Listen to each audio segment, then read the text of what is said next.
ประคองห่วมห้องหอฟ้าอายดีหูดีต้องเสียทีให้คนเมืองนอกเงินดอลลาร์เข้ามาทองก็มาสอบในงานของนา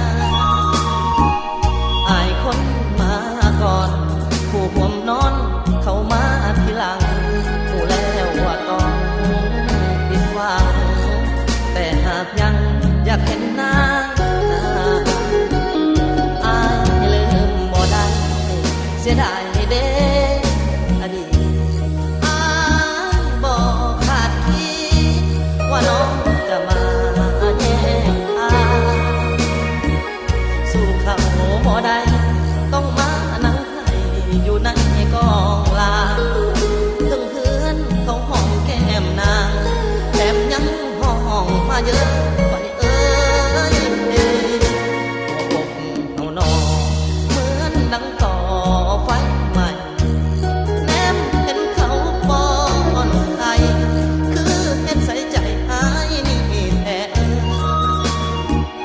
เจ้าบ่าวเจ้าสาวเย็นเหล่าแล้วเดินย่างกายส่วนอายบ่มีความหมายเลือกเป็นตายในงานแต่งของ